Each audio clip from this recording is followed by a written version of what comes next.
It's time to dive beneath the surface and into the minds and hearts of your favorite celebrities and pop culture icons. Welcome to Up and Adam.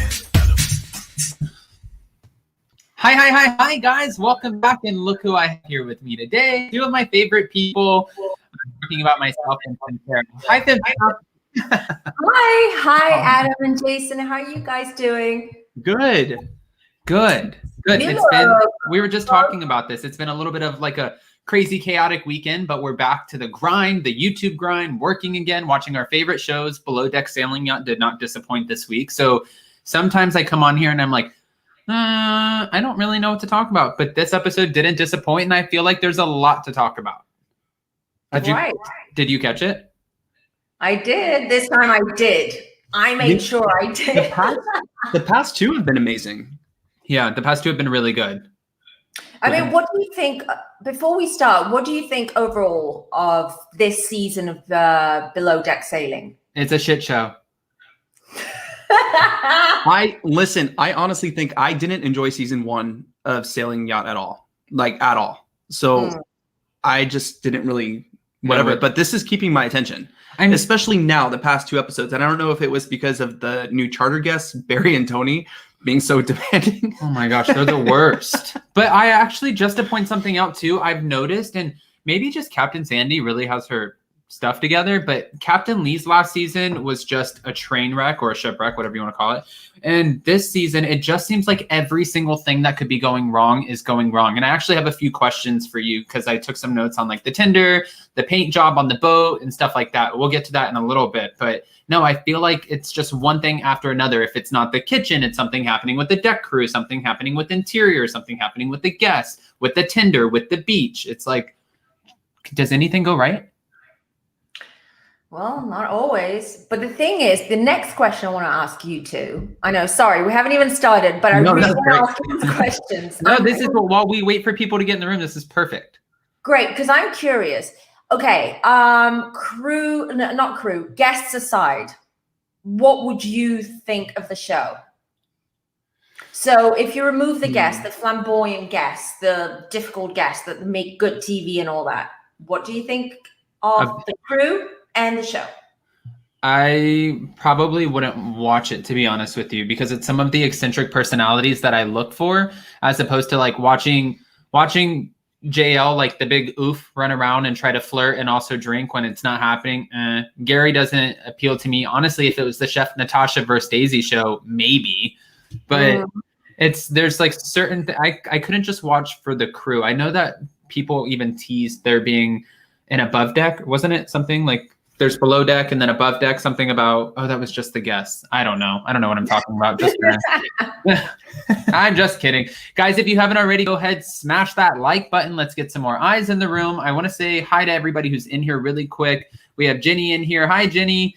Hi, dear Dana. Kimpire. We love Kimpire. Gina B. All right. Susie Gross. Hello. Alabama Camper. All right. So with that, shall we? I want to jump in on Captain Glenn really quick. Yeah, let's jump in. Okay. So Captain Glenn goes over to the guest and they pretty much ask him, so what are we going to be doing for the rest of our time with you? And he's like, well, there's like sailing dinghies and there are paddle boards and maybe like a little beach picnic. And I'm like, I just feel like I could go to the Keys and do that. He's not really selling the boat off like this is like, you know what I mean? It doesn't seem like anything spectacular. But I feel like there are a lot of options, and I think maybe he expected them to know that there's stuff to do on the boat, but I don't think they're there for the sailing. I think they're there more for the experience of being waited on hand and foot, enjoying a luxury, experience. I don't think they're there like, even when they were sailing towards the middle of the episode, like they were all in the rooms. They didn't care. Yeah, they didn't care. So they're not there for that. They're there for that experience. Yeah. And also if it's a 3-day charter, they want to stay on the boat as much as they can. They want to make the most of what they have. And also, mind you, it's a sailing yacht, so they don't have as much storage space as they do on a motor yacht. So obviously they're not going to have as many toys and stuff to do around the boat. So keep that in mind as well. So maybe sailing yacht wasn't the right choice for this. Oh, charter. I would have Yeah. loved to see them on Like Captain Below Sandy Deck season. or Med. Yeah. Yeah. Right. Well, I bet you they do end up, honestly, they're such eccentric guests, just like the Charlie Walters guy who I interviewed. He's come back for 3 seasons. I could totally see this group coming back for another season just on a different franchise, like Below Deck Med or the regular Below Deck, like you said. Maybe Barry and his maybe new fiance will do like That honeymoon weird situation. No, my gosh. I want to talk about real quick before we jump into them, because that whole thing is chaotic. There is a few dynamics going on with the crew, and it's a little bit strange. We see Gary trying to sit there and flirt with Allie, and all of a sudden Sydney's wide awake and aware of exactly what's going on. Gary's trying to hook up with everything on the boat. John Luke is the worst flirt ever. Danny's just trying to do her job, and Daisy can't catch a break. I honestly think Daisy is the only one, aside from Danny. Danny's doing a good job. Daisy is really the only one who's really trying to put out these fires and find a solution for every single problem that comes her way. I feel bad for her. She's paired with Chef Natasha. Chef Natasha seems like she doesn't know what the hell is going on. You know, I think it was the first episode I said Chef Natasha is amazing. And especially since these guests have come on board. I mean, I know she was making 9 meals or 9 guests, but last time it was all just like fish and meat, you know, and she couldn't even get that out. So she's very slow. Yeah, or at least that's how editing is portraying her. And hey, I'm also not. I just want to say this: I'm not a cook. I will burn a Tostino's pizza in the microwave. So I'm not a cook by any means. But this is one of those classic cases of you have to be careful how you sell yourself, because Chef Natasha is the one who sold herself to these guests as, "Oh, you want Michelin star? I'll give you Michelin star." I worked in the best restaurants ever. I mean, she did set those standards really high. Those expectations really high. And now I think she's regretting it. Or maybe she's not that good, because I'm not watching her pump out food like Adam or Ben or Chef Rachel. Chef Rachel was great. It was amazing. I'm not watching the same thing. I mean, maybe that first episode with that first chart, it was just very easy. They didn't really have any issues. So, and she also kind of seems like she's not used to special requests. Like she feels, it's almost like she's used to working in restaurants where, like, if it says this on the menu, no substitutions, you can't really alter things. And that's why she's putting out poached eggs with hollandaise sauce on an English muffin. And what was that? That looked indeed like a soup with 2 like poached eggs. That was just, who wants that much hollandaise sauce? It looked terrible. And you've tried hollandaise sauce. You can't really eat a whole bowl of that, you know, unless you dip like a ton of bread in it. But so I really think that she would make a great private chef for a private home. But I don't even think that she's Michelin caliber. I don't either. I've never seen bacon piled on top of poached eggs. I mean, I've worked in that industry for a long time. I've just never seen anything. It just looked gross. Well, to be fair, though, it's kind of, I mean, you know, when it's sad is even though like the guests, sure, they're they act like a little bit of asses. I'm not going to lie, like they do. But when they're starting to say we should have brought our own private chef, it's like, ooh. That's when you know there's someone here who's dropping the ball. It's almost like Chef Natasha is now the weakest link on the boat. And you can't be the weakest link when you're the chef. That makes no sense. It's like time to can Chef Natasha. And now, I mean, I have a question for you, Femme. When like a chief stew, it is their job to go to the captain with things that are happening. Like, I mean, I've seen it done with Hannah, with Captain Sandy. You know, if things aren't coming out for the kitchen or from the kitchen the right way or whatever, and they're having issues, you should go let the captain know. They should be aware of that, right? Because I feel like she's just doing her job by letting Captain Glenn know how service is going. Well, that was a bit petty. I mean, in my opinion, that was petty. I mean, it wasn't that big of a deal for her to go to Captain Glenn and tell him. They should be, it's not kindergarten. They should be able to find solutions to their problems on their own. And when they can't, that's when they have to go to the captain. Imagine if the captain for every little thing has to deal with, oh, you know, so-and-so did not fold the towels well, you know, right. Right. I mean, didn't Eddie actually point that out to Francesca on last season when he was like, listen, you can't always go to the principal. Sometimes you have to settle the issues within your own department. Agreed. I think that's true. But also Chef Natasha, every time she's turning around, and it's a small boat, right? It's a super sailing yacht, but it's small enough where like every time she's calling Daisy the B word or saying something, it's creating this hostile environment. And while, yes, Daisy's still trying to get her money and do her job, that might not be the easiest person to communicate with. But I also feel like Daisy sees that the biggest problem right now for these guests is the food and how it's coming out. I mean, that is how, so. Yeah, but what makes her like a really good, like you pointed this out to me, what makes her such a great chief stew is even when they were trying to ask about like, oh, are you going to get me lunch on the beach? And she's like, I don't know about that. Why don't you guys eat here? That's the accent. Get me lunch. Get me lunch on the beach. I think that's the accent. Get me lunch on the beach. That was such a bad Mary Poppins accent. Oh. Sorry. Listen, I never got into anything acting. So, but when he's asking for these things, she is kind of putting out these fires subtly. And she's like, well, guys, I think the food would be more fresh if you get it on the boat. And why don't we just have lunch here? Go have a beautiful beach day, which that beach day looked awful. I just want to say that. Absolutely. It looked like they were.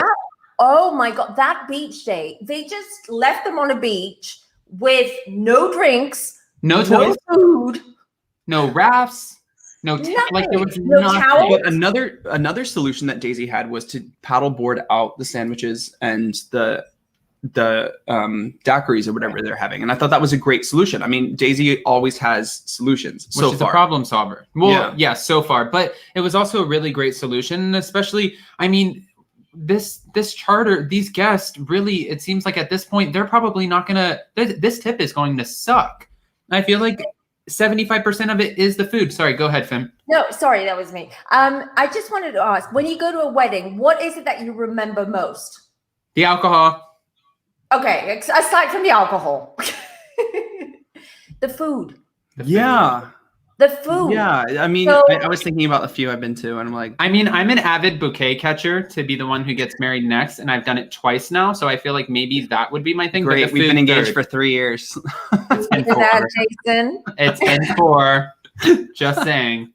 But no, I mean, yeah, you're definitely right, though. It's the food. It's something that you remember. Which is why all the pressure goes to the chef, right? And that's why Daisy wants to make sure that the guests, because that's the one thing they're going to remember by the end of it. How did like the overall experience was, and I tell you this of experience, and the food. The food, am I echoing? I think I thought. Okay. The food is very important. That's the one thing they're going to remember. And that's what defines the tip as well at the end. So it's a lot of pressure for a chef. I get it, but they're also very well paid. They're much better paid than the rest of the crew, aside from the captain, for a reason. Exactly. Don Ekit said, the bride. No, nobody remembers the bride. They always remember the food. Sorry, Don. No one remembers the bride. No one remembers the wedding gown. They don't remember. Well, obviously the groom is, he's invisible during the wedding night, the wedding day, everyone's like all eyes on the bride, all the food, all the open bar. Exactly. And before we move on I actually just want to circle back on something really quick. Before we do, guys, go ahead, hit that like button. Don't forget, let's get some more eyes in here. I just wanted to go back to Daisy going to Captain Glenn. Captain Glenn did sort of put out the fire when he saw Chef Natasha come up, because he knows who he's dealing with. He knows who the personalities are on the boat and how to kind of keep everything under control, at least it seems like.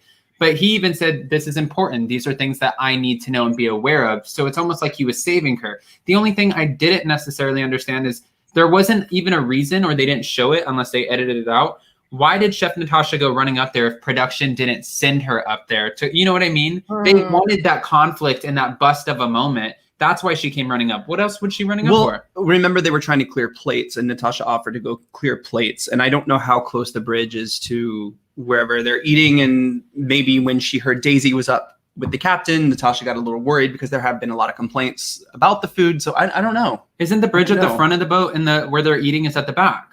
No, the bridge is at the top. I'm just kidding. Thank God you're here, because these guys don't know what a sailing yacht is like. We have culture. This is why we have cultured panelists. Okay.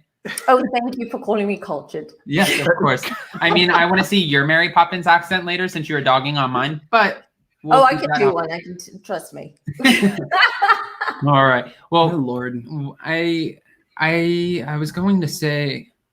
Oh, that's what I wanted to point out, because you didn't catch last week's episode when we were doing the recap. Did you catch where they kept on messing with John Luke and calling him Daddy Longlegs? Yeah, I thought that was funny.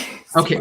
Even on the beach, though, how awkward for this guy. They're like, I mean, listen, I have to say, when these guests came on, I was a bit like taken back a little bit. I was like, these guys are going to be a wreck, like a complete disaster, really hard to like work with, but they've been entertaining. I mean, they're almost getting 3 episodes. They got, last week's episode, they got this week, and that's they're what on happened next to week. Charlie. That's what happened to Charlie. So they're keeping our attention. That's true. And I do want to go back to Chef Natasha really quick, because the guests were pissed off over their last minute sandwiches, but really, girl, like, you threw ham and cheese on some white bread and said that is not super sailing. I mean, I could throw it. This morning I made Jason a sausage, banana pepper. Was it banana peppers? Are they banana peppers? No, not banana. No. Oh, whatever. I don't know my food. Peppers. I don't even know if it was good, with an English muffin. I was like, here.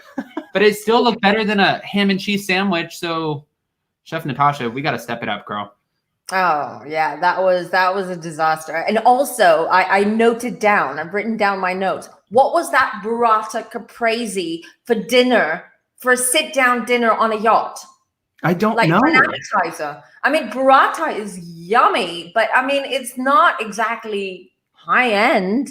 I mean, couldn't you be a little bit more creative? We get that from Trader Joe's here, and Jason makes it sometimes for a snack. So the fact that you're serving it on a sailing yacht, yeah, think about that, right? I mean, for me, I don't know if I was sitting down for an appetizer as like a snack, or like in the daytime, when you're drinking, you're out on the boat, you have some charcuterie, some burrata, tomato, whatever, a snack. I don't know if that is appetizer. I mean, on a yacht, I don't know if that's appetizer. Well, what about like a beautiful, like, what did they call it? They called it at Barney's, and I only say that I don't shop at Barney's, but I used to work there at the restaurant. No one does anymore. Well, yeah, no, now it's out of business. But I mean, even they had like this beautiful it was called the Palm Beach salad, where it was like arugula and cherry tomatoes and different things that went into it. And then also, I think there was like almonds and shrimp, grilled shrimp. Like, it was so nice. And the chef did it in like 3 minutes. If we needed a quick fix, we would send out this stupid $34 salad, which is beyond me. But it was nice. It was pretty. And the guests would be like, oh my gosh, this is the most beautiful salad I've ever seen.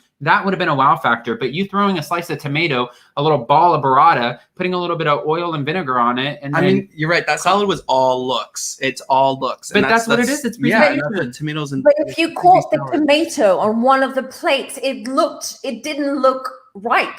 I was like, why is she serving that? And that's the appetizer, and the main dish was lobster.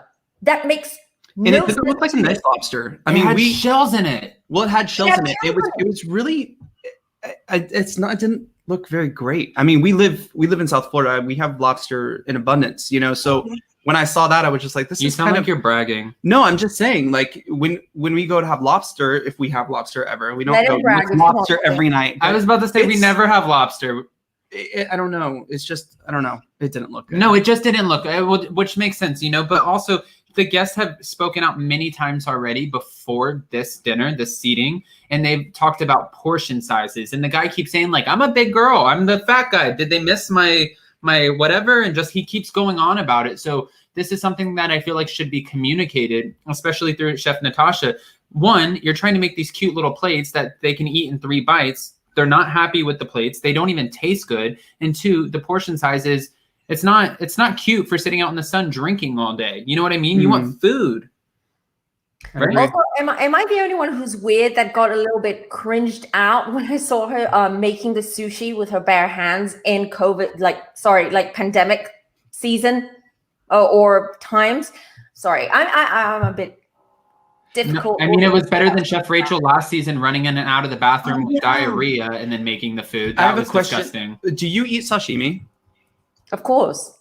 How big should the rice be? Because I found the rice, like, I love sashimi and I eat it all the time. And nigiri, I love. But the rice, that was like packed. It was like a lot of rice, like way too much rice. And I was like, this is not Michelin star, because Michelin star, not only is it good food, it's presentation. So the presentation was a bit sloppy with also, I didn't like the pineapple leaves on the top of it either. And now I'm being really picky, but I've seen so many great presentations that this was just so lackluster. We literally worked in an industry at restaurants that, listen, it wasn't the food that brought everybody there. And I'm not going to we've worked at many restaurants, so I'm not going to name which ones. But You know what I'm talking about? Like where we used to work, it wasn't the food that brought people in. Actually, it was probably the food that took people out, but it was the presentation and the ambiance and the color of the plates and how they were garnished. That's what got people excited. And I just don't know, for somebody who's selling herself so high, how she's missing that mark. It makes no sense to me at all. Agree. Like the sandwiches, going back to those sandwiches. I know we've been talking about food for the last 10 minutes. I know. I mean, you I'm know, hungry too. it's part of the experience when you're on a yacht, and it's the main experience when you're on a yacht. Back to the sandwiches, ham sandwiches with Swiss cheese. You know, why don't you use olive pate and stick in some like caramelized onions and make it a little bit sexier, you know? Not sexy. That I always say that. I mean, that's probably because it's been ingrained in my head for 5 years by my boss. But I mean, like things have to be sexy, especially like to me, yachts are sexy. Having that whole experience is sexy. So when I get like, if I were to get like a ham sandwich with cheese, like wrapped in tinfoil, I don't know. And I'm surprised they even handed it to the guests in tinfoil. There was no presentation there at all. No, there was no. I mean, I know they didn't have the stew. I was about to say they had paddle boards, but you know, they also had paddle boards too. Just to be like, but this isn't the first time I've seen this. Like I've seen them just be sloppy with presentation. I'm trying to stick up for her for a second, but it's really also just listening to her complain about it was really annoying because she's like, really, you want me to do a good job with the sushi and you want me to make this nice meal for you, but then all of a sudden now you want sandwiches? Well, also they extended it an hour before they took 30 minutes back. They extended it an hour. So what are you complaining about? How hard is it to line up? There's 9 people. How hard is it to line up 9 sandwiches? Slap, slap, slap, slap, pate, pate, pizza. Cheese, tomato. Like there's an app for it. And also sushi's not served warm. So, I mean, she could have been a little bit more organized, you know? The sushi, she could have like done the sandwiches and then done the sushi. She could have done the sushi and then it's not rocket science. It wasn't that hard. I've made sushi before and it turned out all right. And it didn't take me a whole day or 3 hours. So she should be able to have the experience as Jason said, also presentation is everything, and have put a little bit more effort on those bloody sandwiches. Yeah, exactly. No, and I keep on trying to make the excuse for her the same excuse of it just being like, well, maybe it's a small space. So she's working in a small kitchen. There's other people in this kitchen. They're all running around. They're trying to navigate around each other. Maybe that's just making her a little bit flustered. And she has. I don't know. No, I think that's a total excuse because I've seen. I mean, just even in kitchens I've worked in before, we've done like 400 covers in a night that I've been managing, and the chef is in a kitchen smaller than like this little area, you know, pushing out food for 400 covers on a Saturday night. That's a lot. I don't think that has anything to do with it. I just think maybe she's not as great. I can't believe we're talking about her so much. No, I know, right? This episode. No, I mean, but it's this was kind of the main part of the episode because this is where the ball is being dropped for the guests. And I said this last time, and I know Shan is in the chat, but like, maybe the rumor Shan heard that maybe Adam could possibly be coming back this season. I see that as a very big probability, only because of this charter. And it's going to stir up the girls. It'll stir up the guys. It'll give Gary a run for his money because Colin is taken. JL is there. I mean, like, it's just such a great room. I just really, that would be great. Or Chef Ben, because everyone loves Chef Ben. Let's just be real. I love Chef Ben. Bring him on. Exactly. And I wanted to get back to one thing, going back to the actual cost of the boat. Before we do, again, guys, hit that like button. And then here in a few minutes, we're going to start taking calls. So I'll drop the link here in a little bit. And if you guys would like to post your questions for Femme Tarot, she's going to be doing tarot readings. As long as it's not health, it can be finances, relationships, your work life, what you want to, anything for the future. You guys can call in or even post your questions and we will be taking them. But getting back to it really quick, there are 2 things that are going wrong here. And it's before even the big wrong that we see in the previews of the boat crashing against the dock. We asked you about that and you said that could be a very expensive mistake. Well, I love money and I'm probably one of the most frugal people ever because I'm cheap and I don't have money. So if I get it, I love it and I want to keep it. And I'm thinking about the price of this paint job and the tinder scratching against the paint and Captain Glenn flipping his SHIT. You know what I mean? The way that he's flipping out, I'm like, how much could that paint job cost? Is it really that expensive? Depends if there's a dent in it. I don't think there was a dent in it, but it does cost a lot of money, like thousands, like double, triple. Because sometimes you have to take the boat out. right? Yes, you do. Exactly. Depends on where the damage has been made. You have to take the boat. You have to dry dock the boat in order, and that is super expensive. I can imagine. Yeah, because you can't just dry dock the boat anytime you want. You have to make an appointment, find a slot that could take a month or two. It's complicated with boats, and that's why they're very super cautious, and they take care of the boat so much when they're on a cruise, on a charter. It's important, because what do you do after? And the tender, I mean, when I saw that, I was like, I'm not a mechanic, but from my experience, that is an expensive damage as well. The tender. Well, yeah. Sorry, I don't mean that, but are there always, like, when you have, ships? I mean, I know there's like fleets of things, and there's always backup plans, but do you always have like that backup plan to bring another tender like they did? Because is there someone to call and be like, my tender's out, we need? It seems like there's somebody at every port that you can call. That there is, yeah. You can rent a dinghy or a tender. They're called dinghies when they're not tendering a boat. That's why they're called tender, because they're part of they're like accompanying the boat. So they're tendered to Parsifal. A lot of mega super yachts have two dinghies, two tenders. They have a smaller one, like a very basic one with a smaller engine, outboard in the back, and they have the main one just in case. Well, I mean, he said what happened with the tender was it was a bursted hydraulic line that was leaking oil within the inside. And as soon as he said that, I was like, this sounds expensive. Yeah, it is. And it's going to be it's going to take a long time for them to repair that and find a mechanic for that as well. Is the only reason, really quick, that they can't operate the boat and complete the charter without a tender because just in case, God forbid, something ever happened to that boat, they need a vessel to get away again? Yeah, it's illegal. You can't like. It's like cruise ships you can't go anywhere without a tender. With the lifeboats, yeah. So if you buy a big boat, if you're one of these millionaires who goes and buys a big boat, which by the way, Jason and I went to the boat show the other day and just looking at some of these boats, it was crazy. Like it was. I could live on that. I felt like I was Femme for a second, like her life. I was like, huh, yacht. This silly 92-foot yacht, that's cute. But we were walking around and looking at stuff, and it's just crazy because they showcase on the outside prices like 12 million, 28 million, 20 million, and I'm thinking, holy cow. And then it doesn't stop there. You're thinking about like the tenders, the extra cost of the toys, looking at how many accrued a yacht. These people, I think you said this before, and please correct me if I'm wrong. You said when people buy these sort of boats, they buy it as kind of, is it an investment where they just let it go out and charter for the seasons, and then when the seasons are over, they might take like a week on it and then put it right back to work? Yeah, it's like having investing in a big mansion. And you say, like, if you live in Miami and you invest a big mansion, I don't know, in LA, in Beverly Hills, but you don't live there all of the time. So what you're going to do, you're going to want to get back some of that, capital, some of that investment. So what do is you rent it out, or you rent it out for production companies, film there, or you rent it out for people or actors who are in. So it's the same thing with a yacht, in order for them to capitalize on that investment. What they normally do is they go to the charter broker and they said, listen, I want the whole of August or the whole of September, I want to be using my boat. So don't charter it then. But the rest of the year, you can do what you want.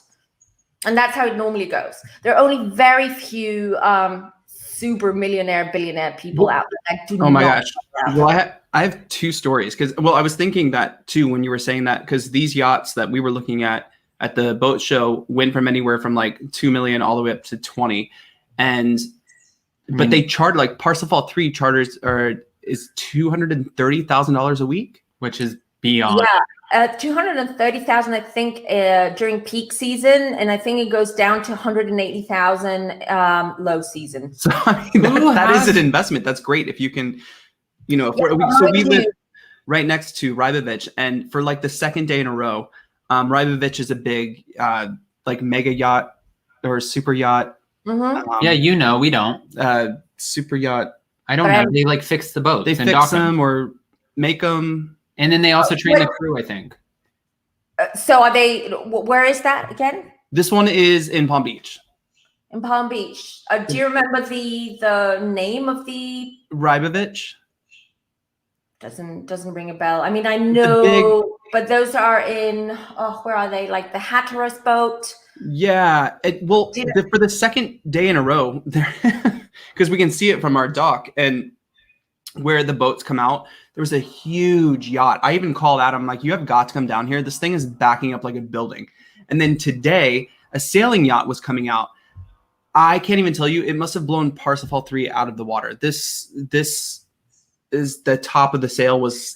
He didn't stop bragging about it, but I said I have to get off the phone. It had to be like a few stories high, at least maybe 10 stories. This huge yacht, and all it was doing. A James Bond boat. It did, and it was pulling out, and then it just went up and docked at someone's house, which I found crazy. But this whole industry is so unique and amazing. You're fascinated. No, I love it. I think it's awesome. But when you watch a show like Below Deck and you start learning more and more and more about it, there are so many yachts that are so expensive. I couldn't even believe how many boats were for sale at the Palm Beach Boat Show. How much money is in this world to buy these boats? It's an expensive hobby. My parents owned yachts. Sorry, not big ones like Parsifal. They were about 60 feet, right? Oh, just 60. Carry on. And that's how I got into the yacht industry as well, because of my family. But and I can tell you, very expensive hobby. And my parents weren't even chartering out the boat. They were just using it on weekends. And then in August, they would take 2 or 3 weeks off and we would just sail around. But I remember the discussions about, and I was quite, I was young back then. So I didn't understand money or the value of money or what owning a yacht means. So I can tell you it's very expensive, from the petrol, from the fuel. The fuel's super expensive. Then you have to add water in it and the water tanks for showering and stuff like that. Then you have the maintenance that you do every year, that you have to dry dock your boat. You have the port fees. You have the insurance. You have the crew. You have anything that breaks, wear and tear on the boat that you have to replace. What else? This doesn't stop. It doesn't. It's just a lot. My parents at some point, they were like, "So you have to insure that thing too." Oh yeah, insurance was super high. But my parents at some point, they were like, you know what? Why should we spend so much money for all our friends to basically just have a free holiday? And why don't we sell our boat and we jump on their boats and we can have free holidays? And that's what happens now. Hey, yeah, there you go. I like that thought. Yeah. I wanted to point out something really quick about Captain Glenn, because he was obviously getting pissed during this episode because things were going wrong. At the end of each charter or at the end of a season, does Captain Glenn have to give a sheet or something to the owners of the boat and let them know exactly what went wrong? This sail is broken. This paint job needs to be fixed. This hit the dock, so the back is messed up. Do they need to give a whole sheet and then hope that they can do their job? They have a captain's log, and anything that happens on the boat has to go on the captain's log. So everything goes on that. They don't go directly to the owners. They go to the charter broker or the charter management company, and they deal with it.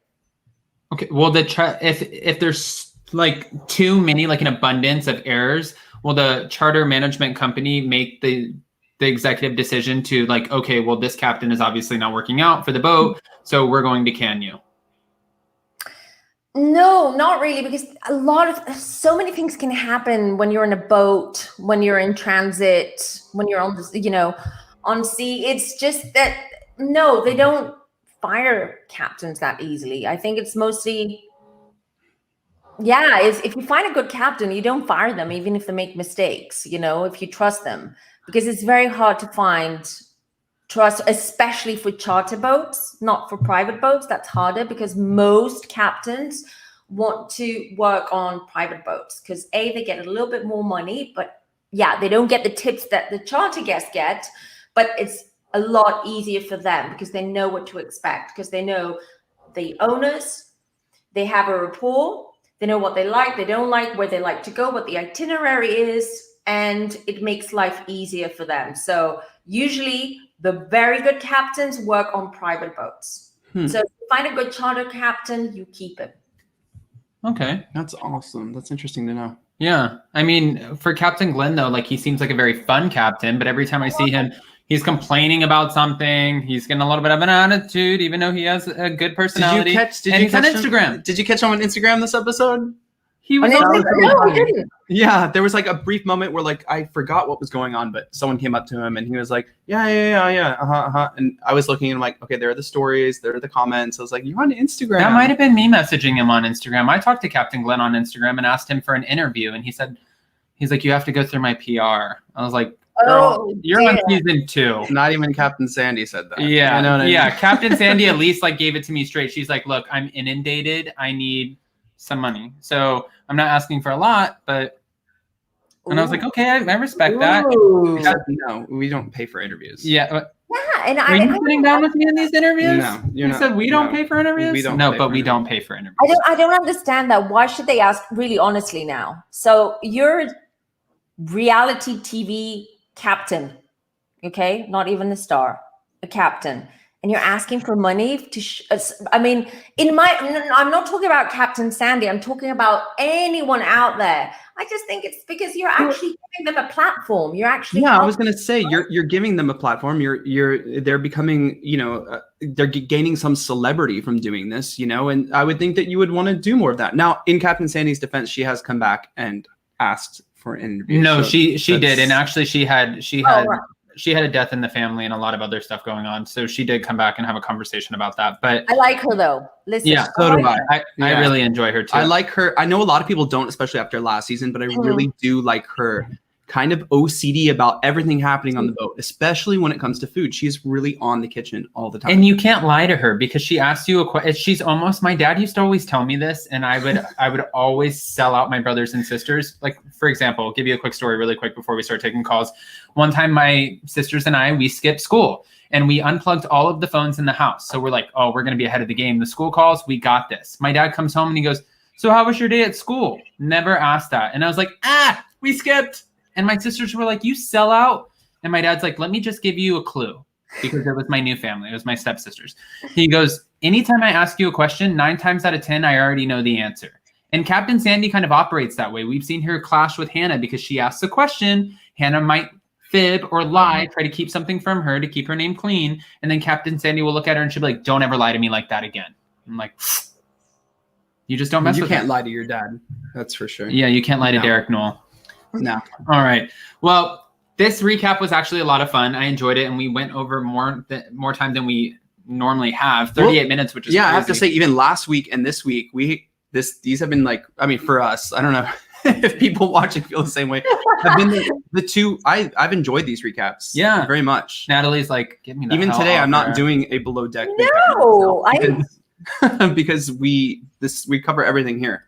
Yeah. I really enjoyed these recaps as well. And I'm quite hungry now after talking about food for 10 minutes. I know. Now all I want is lobster. I feel like that's all we talked about, but it's Taco Tuesday. You need a lobster. Okay. Oh, I need a sangria and a lobster right now. Well, that sounds so good. Guys, if you haven't already, go ahead and hit that like button. It's sangria. It's not sangria. Okay. I'm trying to. They don't know what's in my drink. No, let's keep it that way. Huh? Well, now we do. Now we do. Okay. Kempire has, by the way, opinions. I knew Captain Glenn was a whoa. And then Kempire also said, I didn't pay Oprah for an interview, so I won't start paying low-rate reality stars for an interview. No shade, but yeah, just to be fair. Guys, we're going to start taking calls. If you'd like to call in, or if you'd like to post your question for Femme Tarot, we're going to start doing lightning round tarot readings where you guys can ask about your relationships, your money situation, your finances, your career. Is there anything that I'm missing when I name those off? I'm going to drop the link while you let me know if there is. No, that's pretty much it. Relationships, career, money. Other Bravo stars. Other Bravo stars.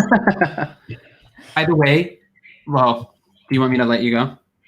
For what? Wait, what's going on now? Well, because do you want to stay in here with us? I mean, we only have 20 minutes. Oh, no. I'm going to go walk the dogs. Oh, okay.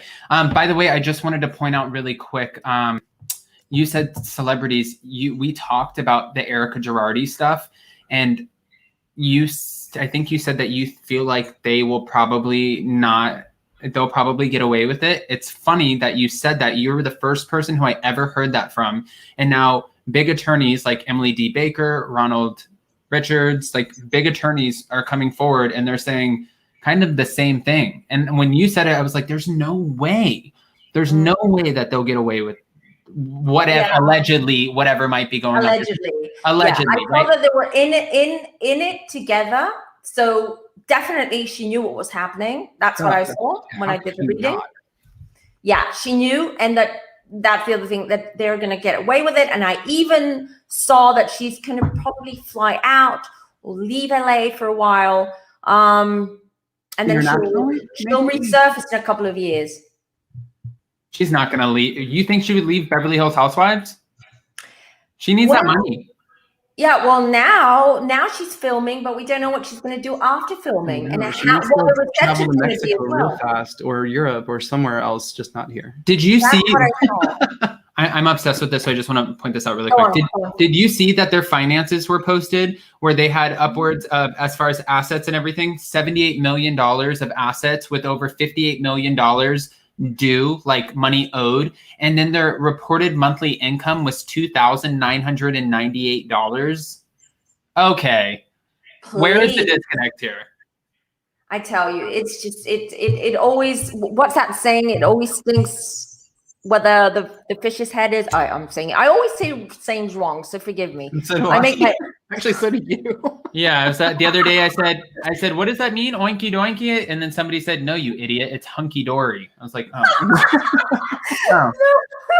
I think we need to show just the three of us I think the three of us should start a show trying to remember these sayings correctly. That would be funny. Kempire knew it. Thank you, Kempire. Thank you. Thank you from the head.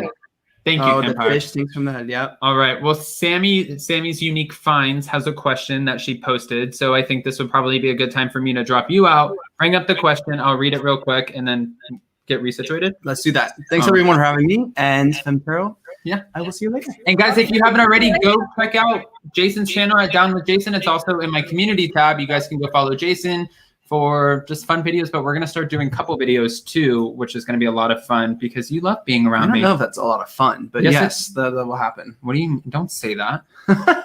Okay. All right. I'm going to bring up the first question and then I'm going to drop you down. Taro, I would love to know about my career. We have a lot of changes happening. All right. Can I have a little bit of more specific question? Like, is there a specific part of that career? But I'll start pulling out some cards. And then you can fill me in. All right. While Jason is. I'll be quick. I'll just disappear. Okay. Watch this Houdini. Right. So, Sammy, let's have a look. So.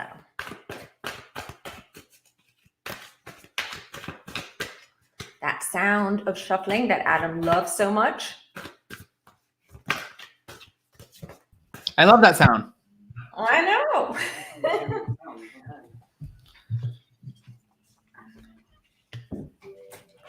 Well, Sammy, those changes are positive in what I see and I feel right now. I do see that you will probably start getting more money, or you might get a raise as well, something that you've been hoping or maybe even discussing with them for a while now. And there has been a back and forth about, getting a raise or maybe reviewing your salary. And I do feel that that's what is happening now, or it's about to happen. And then I have the sun sign positioned in the future when it comes to your work, to your job. And I think that you are quite fulfilled and you'll be even more fulfilled. There are going to be changes, but they're going to be good changes for you. Page of Wands, maybe even a slight change of department of responsibility, Sammy. Not 100% sure right now. I do feel there is going to be a slight change in your position right now, but it's a welcome change. It is a welcome change. It's something that I feel that it suits you quite a bit. Hope that makes sense. But if you Okay, like how the changes will affect me. That's positive. Positive. Great. We live in the positive. Exactly. We're in a positive bubble. All right. All right. So, Sammy, hopefully that helped. It sounds like everything's going to be positive for you. And just, I'm not trying to brag on Femtero, but she doesn't miss a beat, not even on the Girardi cases. Okay. Let's keep it going. All right. Sherry Haynes. Hi, I have a question. We live in Las Vegas. We have planned a trip to Disney World in June. A bit reluctant because of COVID. Do you see us going and things being okay? I mean, every other family is, I can tell you that, but I'll let I'll let you ask the cards. Okay, let me see. Disney has been packed. Doesn't mean it's safe though, obviously, because that goes against. No, that's the thing. You never know. Oh, okay. Why is that? Well, I'm really sorry to say, Sherry, I don't see it happening. I got the 9 of Swords, so I think there's not going to be, maybe you decide against it, or things are not going to be that safe yet in June, which the way things are going, that's how it seems. But I mean, it's going to improve. Things are definitely improving, that's for sure. But I do think that this is not going to go through. Now, Sherry, are you expecting? Are you trying? Or is there, because I get the Empress card here, and the Empress card, and when this comes up, and I mean in the near future, there might be a possibility. Are you telling Sherry she's having a baby? Well, there might be a possibility, either that or it has to do with the child. And maybe that's why they're going to postpone the trip. I don't feel that they're going to go on the trip. And if they do, it's not going to be a great idea with that 9 of Swords. 9 of Swords is quite a card, quite an intense card. And then I have the Hangman. So I almost feel that you guys are really hoping of taking this trip, because I feel that you and your family have been through a lot and you just need this change of scenery, or you need this change right now just to bring things together and just to maybe work on bonding or bringing the family together. And it's been something that you've been expecting and waiting for a while, but maybe you can tell us and I'll be able to pull some more cards because of the Empress card here, because of this.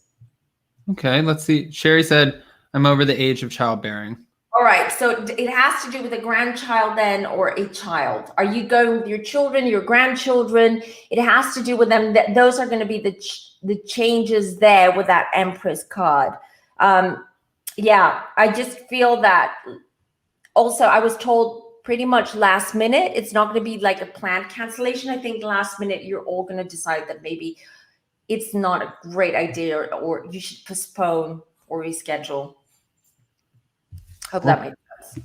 I would listen. The cards speak, and I'm not talking about ASMR with the sound. I'm talking about like cards speak. Cards. Okay. Well, hopefully that ended up helping. Sherry said, but my granddaughter is going and her friend. Okay. Okay. Yeah. That's why I prefer people calling in, because then we can have, like, I can understand more the question. And when these questions, that's why, please, everyone, just be more specific with your questions, because I'm not doing a whole spread. I'm just pulling a couple of cards. And the more specific your question is, the more specific the answer is going to be. Always. Okay. Well, I think this might be a specific question, or if I'm wrong, you can totally cut me off. You could cut me off if I'm wrong. Audrey Williams wants to know, hey, Femme, I've been feeling anxious about applying for graduate school. Any feelings whether it's a good path to go down? Okay, that's a more specific question. Yeah. Elon Musk said we can learn everything on Google, but I don't not support going to graduate school. The graduate school of Google. The graduate school of Google. GSG. Right.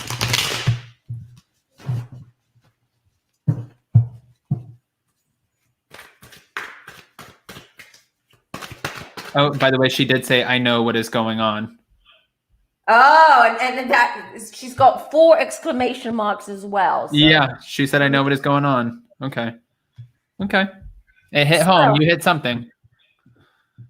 Right. Okay. So I'll tell you, I had a jumper, but I'll get to that in a minute. I do see that you are planning your future. You're really looking towards your future and trying to figure out what is best for you. You have dreams. I kind of feel that. Why aren't you following your dreams? Are you kind of like Audrey trying to settle between something that you feel is going to be more of a secure path for you, or rather than what your passion is or what you'd like to do? But hold on, let me pull another card. I do feel that you're not so sure. I got the 5 of Cups. So you're not sure about your next steps, your next move. And even for graduate school, this is the jump of the devil. The devil always shows me that there is something there that hasn't surfaced. There's something underneath the surface that is not clear. And it's something, there's also a little bit of deception there. So, and it jumped up. So I'm trying to get those messages through to understand what is it. It could be the motive or the intentions of going to that specific graduate school, but I kind of feel that that's not really what you want to do. I hope, let us know, or let me know if you want to. Kind of feel that you're sort of like not sure whether you should go down that route or not. Or sometimes people feel pressured to do something. Like my dad was like, son, you don't need college. You can go work for AT&T and climb telephone poles. He's like, it's a dream. A dream is a dream. It's meant to happen when you're sleeping. I'm like, I can't climb telephone poles, Dad. Imagine Adam's climbing it. No, that's a real conversation, by the way. No hell way. Okay. No. Right. So that's what I feel about her, though. That this is. I feel that. Hold on. I studied theater for 10 years and transitioned to studying psychology with hopes of becoming a therapist. So there it is. All right. So this is the devil. So this is, I feel this, maybe this lust or this need or want to study psychology. You're looking at, but you're still not sure. You're very unsure about it. But let me just pull one more card. Well, you know what? Give it a go, because I get the 6 of Swords. 6 of Swords just indicates that things where you were quite stuck when it came to this, when it came to your future and what you want to do and how you want to change direction. And you were quite stuck, but I do feel that now is a good opportunity. If this is your dream, go for it, because things are opening up for you. Hey, we like that. We like that. That's positive. That's super positive. It's, and it's not very clear with the cards. Sometimes the cards do not give me clear answers, or my guides do not give me clear answers for a reason, because sometimes the receiver of that message is not ready to receive it, and so that's it's funny how things, because if you know an information that might affect your future that you're not supposed to have, that's quite big. So I also have to be and respect my guides. So for instance, I have had cases in readings where someone asks me the same question over and over again. They just reformat the question and I get the same cards. And then at some point, you can feel the energy, just like my whole deck, the whole room, just the energy changes. And that means I have to stop. Like, we have to stop trying to find answers around that topic, because now that person is not ready yet to receive that message. This actually made me I have a question for you here in a little bit. After I'm going to bring up, I have 2 callers now, and I also have another question from Gail, but I want to ask you a question at the end of this. I'm gonna start bringing up the callers, and then Gail, I'll get to your question. I promise I won't forget it, so just stay on the line with us. Whoa. I'm gonna bring up first Jeannie. Hi, Jeannie. Hey, Adam. What's happening? How are you? All right, babe. How are you? How's Pops? Pops is good. Thank you for asking. Oh, my pleasure. We'll see him on Friday. Okay. And what time is that usually? It's usually at 2:30 p.m. Eastern Standard Time. Eastern Standard. Okay. Yeah. So are we asking questions? Is that Yeah. what we're If you have a doing? question about anything but health, so relationships, career, money, finances, what's going on in the next 6 months, you're more than welcome to ask anything that comes to mind. Okay. Well, finance is a good place to start. Okay. Are things going to rattle loose? Rattle loose. Sorry, I didn't get the question. Mhm. Can you repeat? Is the money situation going to rattle loose? Rattle loose as in.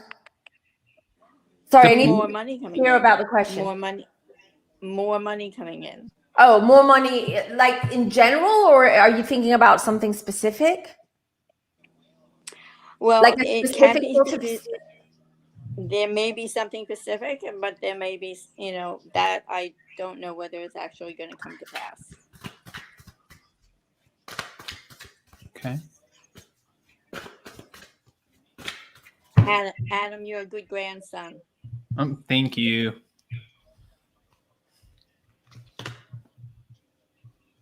Well, I mean, I do see that there is money around, and you're a person that is. Money is important to you, but not in the materialistic way. It's important for you in a more security way, and because you need to know that the foundations that you've laid down are strong, and that nothing's going to come the way. And even if there some unexpected thing happens to you or event happens to you, that you'll be able to deal with it financially or otherwise, right? And that's what I feel. So with the Queen of Pentacles, I see that you're quite savvy with money. You know what you're doing. You don't spend money for no reason, a little bit like Adam. Just joking. I don't put it that in there. Just teasing. But when it comes to I feel that there is, listen, I don't feel either way that money's coming in or going out, like more money or like like something that you've been probably hoping, but I don't see losing money either or any leakage of money due to unforeseen circumstances, if you know what I mean. But the Hierophant for me just means that you have some ideas, there's some things that you want to maybe you have some plans, some ideas in your head, and maybe you were thinking that if there's more money coming in, or if you're able to make more money, that this is going to make things more comfortable for you, in the sense of not comfortable as in lifestyle, but mostly comfortable as in security, as in your future. And with a Hierophant here, is there some kind of attachment of your possession somewhere? Like the Hierophant also indicates church. Are you part of a church, or yeah? Is your money kind of like, are you tied up somehow with the church? Have you been donating money to the church, or okay. Wait, we're getting somewhere here. That's always a good sign. Yep. Okay, I'm just trying to pull. Oh. Yes, definitely. I see what you mean. It is written. It is written. It's in the stars, in the cards. I get the Queen of Cups. You're quite an emotional person, and your faith is quite important to you, and it comes from your childhood and the way that you were raised as well. And that's why it's very important. And this is your core. This is who you are. There are insecurities around. I mean, that you're like all of us. We have insecurities, but what's important for you that your faith stays intact. And that's why you've been donating your church money. You've been helping, you've been doing charity work. I've been told, I'm getting goosebumps. So someone's here giving me all this messages, someone from your side, right? And you've done a lot of charity work. This is quite important for you. But on the other hand, there's that little voice, I'm being told, that you're like, am I doing the right thing? And am I giving too much money away? Hence the question. Hence the question, I feel. So there is a little bit of a doubt there, and there is a little bit of connection. And I feel that the people around you, you're a very good-hearted person, and people know that. And there might be a few people around you that may kind of take advantage of your kindness and your generosity. Yeah. I already weeded that one out. Good for you. Good for you. But what I see is that there's nothing to fear. Like, just, be more mindful as to how much money you spend or donate. That's all, because if anything goes wrong in the future and you kind of like your savings kind of like, gone down, there might be some kind of resentment there. And and as I said, your faith is so important to you. So I just feel that you need to maybe cut down a little bit on how much money goes out to people in the church, and, just focus more on you and your family and your core. Okay. One more little question. Mm-hmm. Is my son going to kind of turn around and speak to me? Okay. What's your son's name? Jordan. I love that sound. The cards? Yes.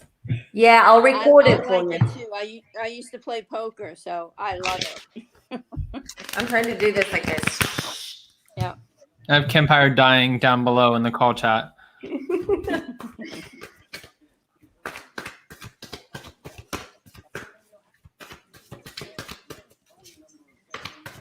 Okay, now you're teasing me. Yes, yes, I love it. Right. You're easy to get to. Don't say that. People will start coming. So did someone come in between you and Jordan, Jeannie? Yes, my ex-husband. Sorry? Ex-husband. Ex-husband. I see there is a person that kind of like meddled in that relationship, and hence what's happening. I have to say that, listen, despite the fact that you might not be talking at the moment with Jordan, I do feel that he's thinking of you, though. I mean, his thoughts are there and his emotions are there. I just feel like he's super stubborn. Like He's just like his father. Yeah, he's super stubborn, and he will never admit his wrongdoing. He kind of like maybe sort of tries to blame other people or other circumstances for wrongdoings. His wrongdoings, because he's so stubborn, he can't see it any other way. He travels a lot, or he used to. Like he's an adventurous type. He's farther from me. We're no longer in the same state. Okay, but I see he's an adventurous type, and he likes to make plans, like traveling, and he likes cars. He likes movement. Movement. Oh is no, important. that's me. Oh, is that you? But we're talking about Jordan, so I don't know. But I'm the one that travels, and I'm the one that has the muscle cars and the Camaros. Oh, interesting. So how come you came up? Well, that's interesting. Well, let's see, because I get the magician here as well, which means that, have you been praying to get back together, like to sort of, I feel that you've been praying and you've been asking for guidance and help, and they're listening. They are. They are trying. Your guides, your angels, they're all trying to help you out with that. Jordan needs a little bit more time. That's what I'm being told right now. He needs a little bit more time. He will eventually, the emperor, he comes up as the emperor. So what's his star sign, fire sign? He's September 6th. Oh, that's my daughter's birthday, Virgo. Yeah, interesting. So he must have a lot of fire in his chart, because he comes up as a fire sign to me. And I get the Aries sign, and I feel that he is the type of person that, he's very reactive. And this is where it kind of like led to how things are now. So he needs a little bit of more time. He does think about you, and your prayers are going to be answered. Okay. That's good news. That's fantastic. Well, Adam, I will see you on Friday, What? 2 Two- Eastern. 2:30, and I look forward to 2:30. it. Okay. Thank you, And Jeannie. Thank you very much, everybody. Have a good Thank day. you. Right. Bye. All right. I know that we passed the hour, but do you mind? We have another caller in, and then I just Yeah, wanted go to ahead. honor, because I said we would take Gail's question. Go ahead. All right. We'll take the caller first. Hi, Kempire. Hi. Hey, Oh, Campfire. hey. Oh, heart's back. Thank you, guys. First of all, thank you, Adam, as always. And thank you, Femtaro, because you've answered a couple of questions for me the last couple of weeks, and they've been very helpful. And I'm glad I didn't call in last week because I think I would have cried on camera, and that wouldn't have been cute. This week, I wanted to ask you about career, because I do multiple jobs, including a lot of, content creating and things like that. But I have a corporate job as well. And I'm really ready to move into my passion. And I'm not sure if I should, because as a Taurus, I'm very like, okay. Taurus. Oh my God. Patience with Tauruses. You guys you need to really dwell in what you want to do for a long time before you do it. You put your heads down with your horns and you're like, I'm going, that leg, Yeah. I'm going to do it. And you're still in the same place because you're like, I'm going to do it at some point. I don't know when, but I'll get to it. So gotcha. Done. All right. Bye. I'll ask the cards. I never really thought about that, but I'm a Cancer, so we're crabs, and people either love them, or if you have them, I guess you technically hate them. So, what a weird sign. Jason. Jason better be walking the dogs. He better not be here. I'm sure he's right behind that wall.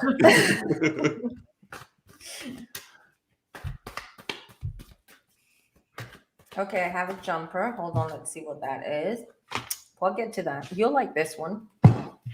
Kind of losing my voice for some reason. Right. Oh yeah, I do see I get the Queen of Swords here, and I do. Okay, I know what the issue is. You're ready. You're definitely ready to make that move. You feel confident now. You feel that you've laid out the foundations in the ground and that you're good to go. But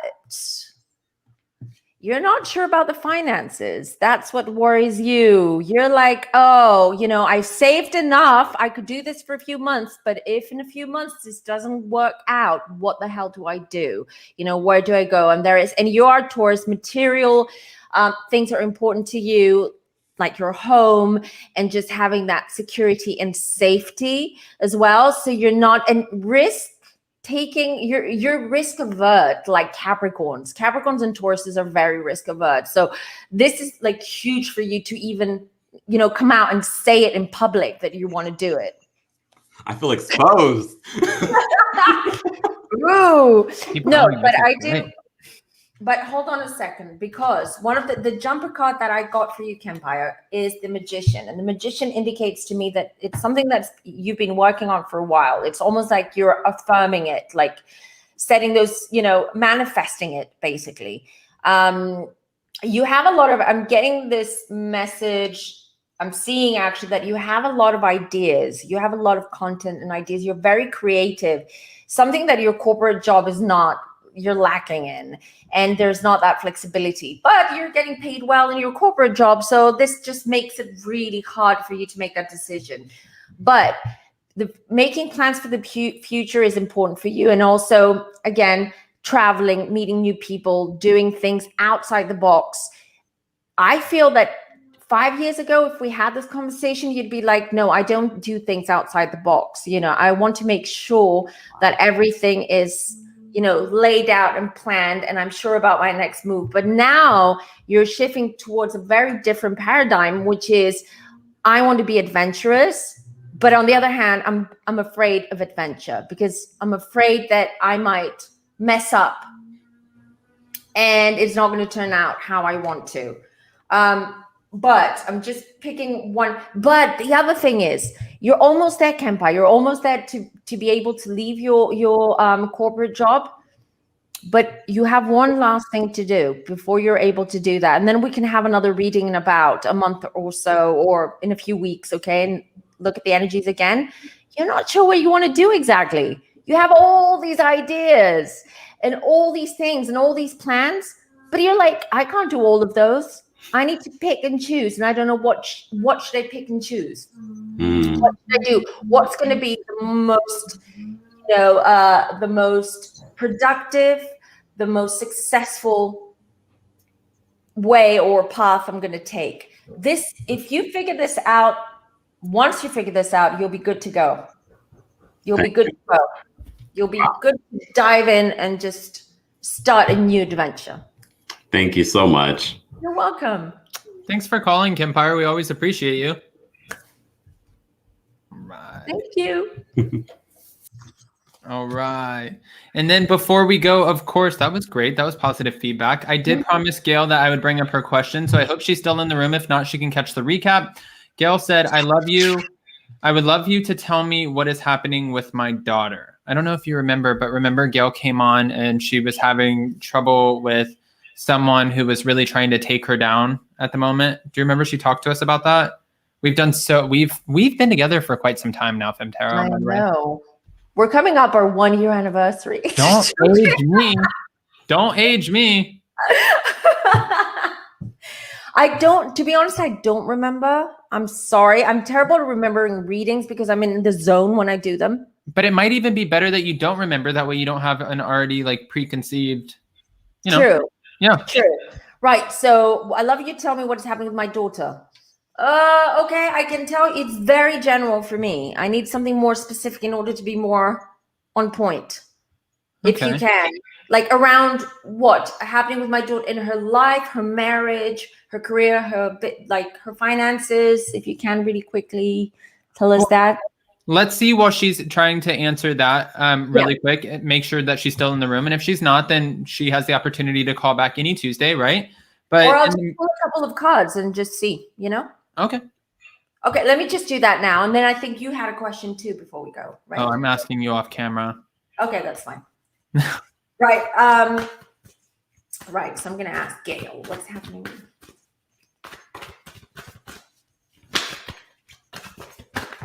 Okay, we have 2 jumpers. Wow. Okay. Oh, it is a love thing. Is she involved with someone that, that it's like old charm and, smarty pants, and he comes off a little bit arrogant sometimes to you guys, but not to your daughter. But this is coming to an end soon because I got the death card. So whatever is happening to your daughter right now, it's coming to an end. Gail Martin said her life with me. What is happening with her daughter? Like her relationship with her daughter. With their relationship, but is there a man involved? Like, is she in a relationship that he might be like sort of like in her ear, or maybe influencing her, or maybe because she has that security of that relationship, she kind of like distanced herself from you? That's kind of feel that there is another person involved.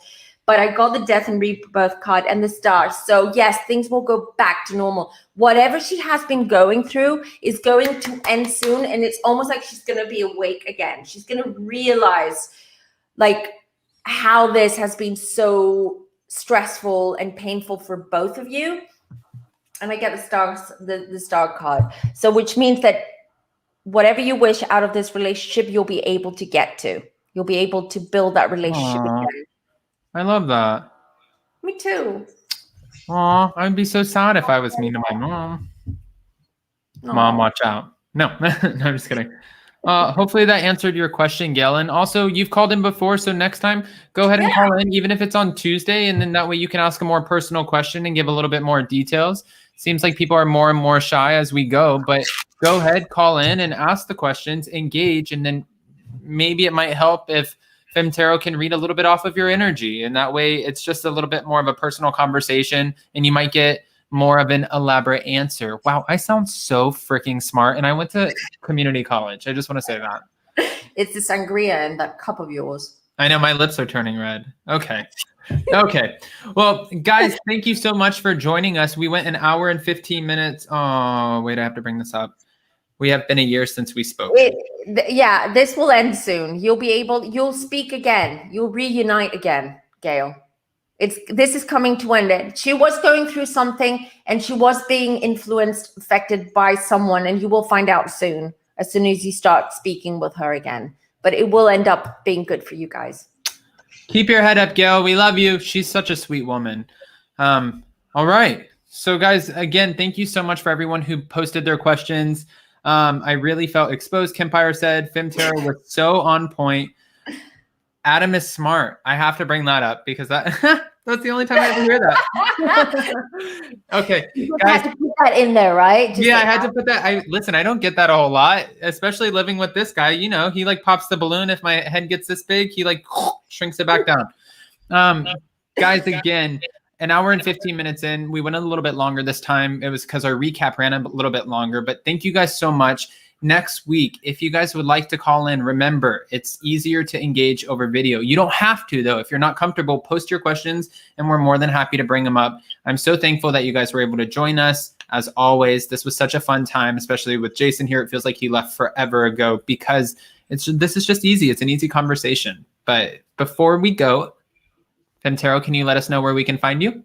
Yeah. So you can find me on Instagram, Facebook, and YouTube as Femme Tarot. Is quite easy. And if you want to book a reading or you want to find out a little bit more about what types of readings I do and how I do them, then you can go to my website, www.femtarot.com. That's it. Yeah. All right. And Gail said, I love y'all. So we love you back. Thank you, Gail. All right, guys, we'll see you next time. If you haven't already, go ahead, smash that like button, show some love. Go follow Femme Tarot. Don't forget to hit her like button, subscribe to her channel, and hit that notification bell. I'm not fronting on this. I watched Femme Tarot on Monday for her Mystic Mondays. It's a great conversation, a great group of people in that chat. Your mom is stunning, by the way. You guys look exactly the same. You guys look like sisters. But we always get that, and she loves it. She loves it. When we're in public, she won't let me call her mom. She's like, call me by my name. Don't call me mom. And I'm like, don't call me mom. Don't call me mom. Call me Lenny. Don't. If I call my mom Laurel, she's like, it's mom, you little asshole. And I'm like, how different our moms are. Oh gosh. All right, guys. Well, we'll see you soon. Bye, guys. Bye.